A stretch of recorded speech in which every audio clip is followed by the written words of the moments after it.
Olá pessoal, sejam bem-vindos novamente à Unifev. Espero que nesse período de quarentena vocês tenham passado bem, se conectado com as suas famílias e nós, fazendo nossa parte aqui na Unifev, voltamos às aulas pelo meio virtual, né? Para prevenção do contágio, enfim, para manutenção dos leitos de UTIs, protegendo nós professores, alunos e a nossa comunidade de uma crise ainda maior. Creio que nós superaremos brevemente essa ameaça e voltaremos a ter um contato presencial. Bom, nessa aula, como vocês vão ver nos slides que eu deixei em anexo, nós vamos tratar de uma revisão do que foi visto até então, né, para situar vocês novamente na matéria. Sugiro então que vocês pausem esse vídeo, leiam os slides que eu coloquei agora, que tem um fluxograma dos crimes contra a vida, e leiam também as duas apostilinhas que eu já deixei para vocês, que vão ser matéria de testão, né? Se nós conseguirmos retomar o andamento normal dessa disciplina. Bom, os crimes contra a vida, eles inauguram a parte especial do Código Penal. Então, eles inauguram os crimes em espécie, né? Os crimes contra a vida, então, são responsáveis pelo título 1 do Código Penal. Bom, vamos começar pelo homicídio. No homicídio, nós vimos que ele pode ser simples, ele pode ser privilegiado, quando a ação merece menos pena, ou ele pode ser qualificado. Além disso, ele pode ser doloso ou culposo. Todos esses vão ter impactos nas penas, né? As penas vão ser diferentes. O qualificado vai ser mais grave, vai merecer mais pena, enquanto o privilegiado e o culposo vão merecer menos pena. Nós vimos também que as qualificadoras, elas podem ser divididas em duas, né? Duas categorias. Objetivas, quanto ao meio e ao modo de execução, lembra do meio cruel, mediante veneno, utilizando-se de artefato que possa causar perigo comum, e subjetivas, por exemplo, motivo fútil, motivo torpe, certo? Então elas podem ser agrupadas nessas duas categorias.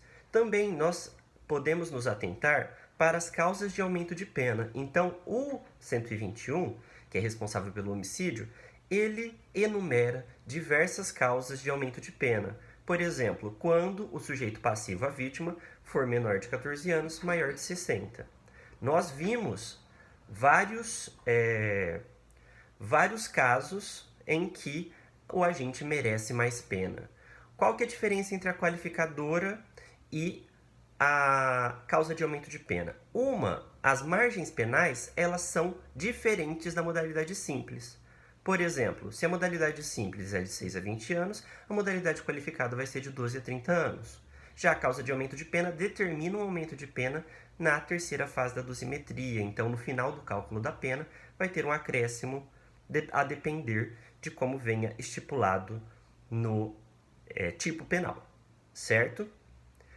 Vocês lembram também das modalidades privilegiadas, né? Relevante valor moral, relevante valor social, violenta emoção após injusta provocação da vítima, certo? São essas as modalidades.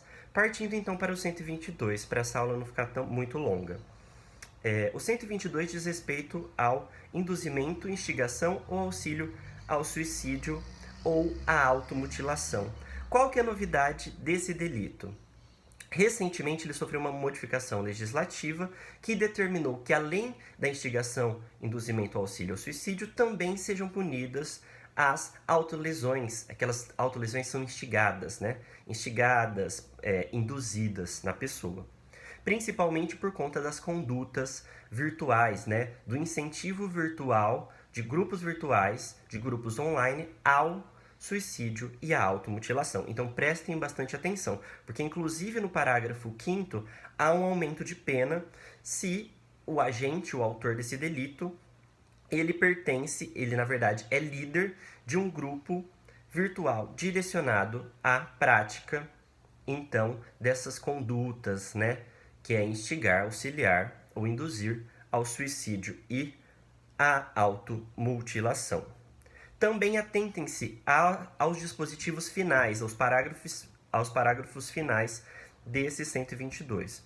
Ou seja, se essa pessoa ela instiga um suicídio e esse suicídio é direcionado a uma pessoa sem discernimento, ou que não possa oferecer resistência, ou que seja menor de 14 anos, ele não responderá por induzimento, instigação, auxílio ao suicídio, e sim por homicídio, se sobreviver à morte, né?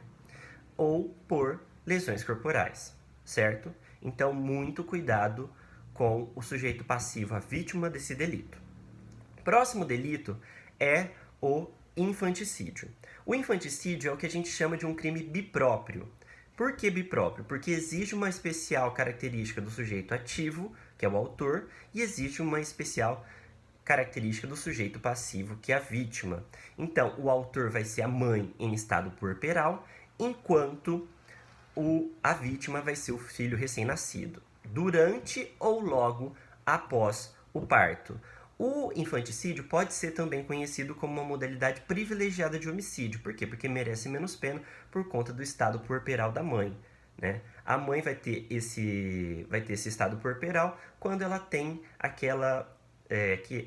aquele sentimento depressivo ou de rejeição da criança, né? Que ela própria deu à luz, certo? Então, vamos partir agora para o 124. O artigo 124 começa a disciplinar o aborto, né? Os abortos que são punidos pela nossa legislação. O 124, em si, ele é dividido em dois. Então, primeiro, é um crime de mão própria, ou seja, que só pode ser praticado por uma pessoa. Qual pessoa? A própria mãe. Então, quando a mãe, por exemplo, introduz na sua vagina uma agulha de crochê e venha provocar um aborto, é criminalizada essa conduta na primeira parte do 124. Na segunda parte, também responde a mãe, só que na segunda parte é um aborto provocado por terceiro com consentimento da própria gestante. Muito cuidado. No 124, somente temos como sujeito ativo do delito a mãe. Somente responde pelo 124 a mãe. Ela é a autora do delito. Quem a auxilia, por exemplo, introduz algo ou faz uma curetagem, né, ilegal nesse útero dela, responde por outro delito, né, que seria o delito do artigo 126 do Código Penal. Ok? Então, aqui no 124, nós estamos diante de um crime que nós denominamos de próprio quanto ao sujeito ativo, ou seja, exige-se uma especial qualidade do autor desse delito, certo? Ou da autora, né, que seria a mãe. O artigo 125 e o 126, eles disciplinam o aborto provocado por terceiro.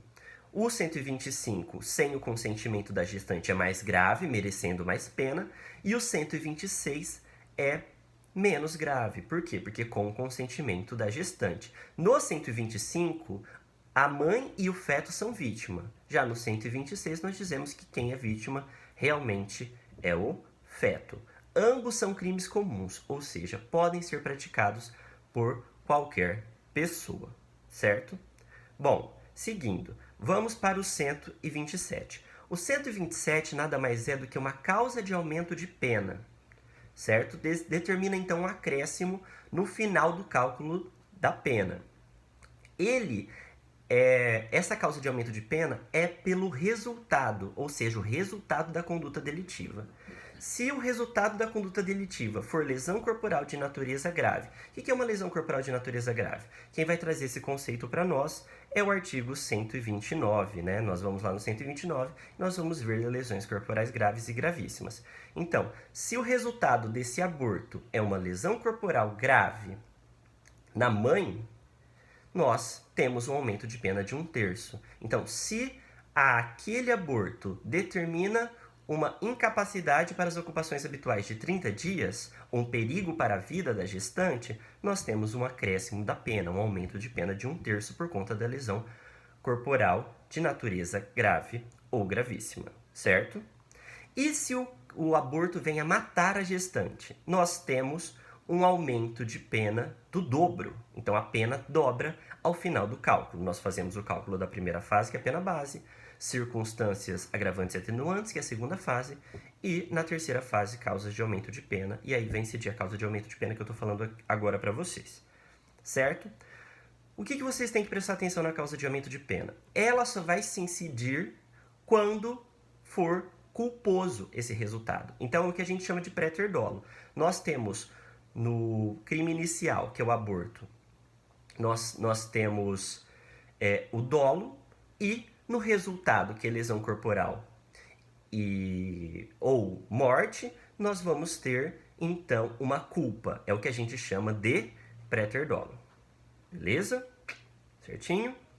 E, professor, e se eu quiser matar a mãe e provocar o aborto? Então eu vou ter um concurso formal impróprio, certo? Que nós somamos as penas também. Por quê? Porque mediante uma ação eu produzo 2 ou mais crimes e eu respondo pela pena dos 2 crimes somadas. Por quê, professor? Porque eu tenho desígnios autônomos, eu tenho vontades autônomas. Ao mesmo tempo que eu quero provocar a morte do feto, que é o aborto, eu quero provocar a morte da mãe. Então, encaminhando-se para o final. Nós temos no 128 hipóteses de aborto legal, né? Primeiro, nós temos o aborto chamado necessário ou terapêutico, que é para salvar a vida da gestante. Então, nós não dispomos de outro meio para salvar a vida da gestante. E aí o médico acaba sacrificando, geralmente o médico acaba sacrificando a vida do feto, porque a vida da mãe nesse confronto de bens jurídicos, ela prevalece, certo? E nós temos também o aborto chamado ético ou humanitário, que é aquele em que a gravidez resulta de estupro, certo? Nesse caso, nós temos que ter o consentimento da gestante para a realização do aborto. É indispensável o consentimento da gestante. Outra coisa bem interessante que eu queria citar para vocês quanto ao aborto é que nós tivemos, em 2012, uma arguição de descumprimento de preceito fundamental que foi ajuizada lá no STF, uma DPF, que é de número 54, que permitiu também o aborto de fetos anencéfalos, certo? Por quê? Tanto para preservar a dignidade da gestante, quanto para evitar que haja uma frustração, né? Porque os anencéfalos às vezes são natimortos, muitas vezes são natimortos, ou vivem pouquíssimo tempo. Com isso eu concluo essa aula de revisão e volto com vocês na próxima semana. Muito obrigado.